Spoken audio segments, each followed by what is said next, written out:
shortly. Assalamu alaikum wa rahmatullahi wa barakatuh. Benim ismim Salih.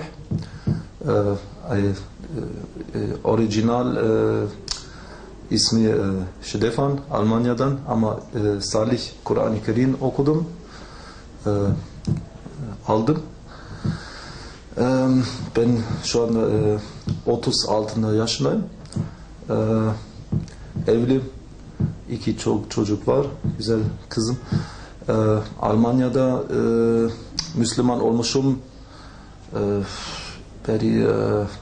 Aşağı yukarı 15 yıldan aşağı yukarı bir doğru bilmiyorum. Şu anda çok Müslümanlar, Alman Müslümanlar var. Olmuşum, olacağım inşallah. Şu anda Türkiye'deyim, İstanbul'dayım, imkanlar. Çok mutluyum. Nasıl Müslüman olduğunuz bize anlatabilir misiniz? Müslüman olmuşum bu sebepten Kur'an-ı Kerim tercüman, Almanca tercüme okudum. Aşağı yukarı 10 sayfadan kapattım. Tamam, haklı, bu hak. Başka yolu şimdiden başka yolu geçmez. İslam hak. Ne etkiledi sizi? Hani Kur'an-ı Kerim'i okudunuz. Yani nesi sizi etkiledi? Etkili. What is the first impression? What's the influence from the first 10 page? What was it? Doğru, şu an şimdi hatırlıyorum değil, ama tüm Allah konuşuyor. Allah bir. Belki Allah bir, başka ilah yoktur. Her şey değişti. Yaşayış, tüm yaşayış, namaz kılmam,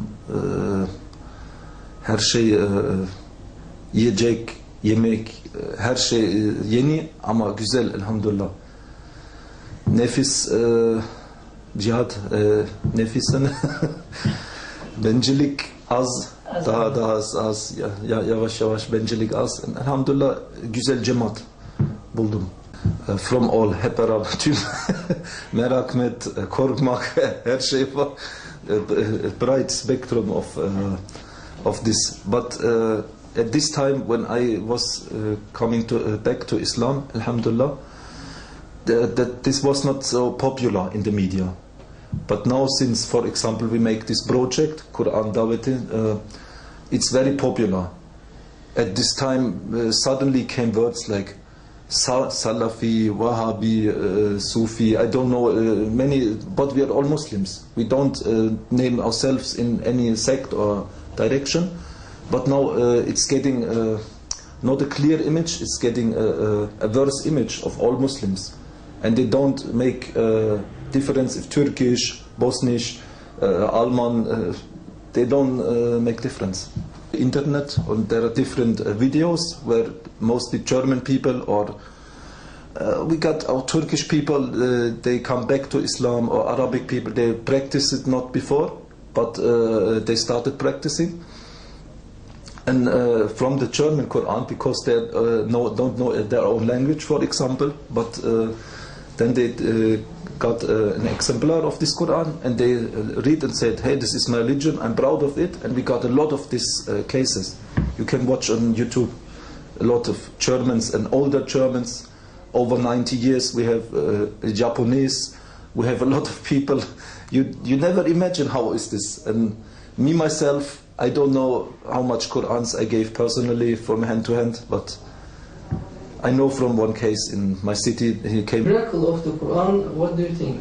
Of course, this is without doubt the mercy of Allah subhanahu wa ta'ala. Illa rahmah, this is only rahmah. The whole project since started. I don't know myself how I'm getting involved, and this was it said since a year.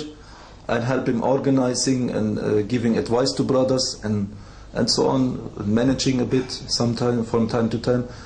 And I can say every moment I'm very happy and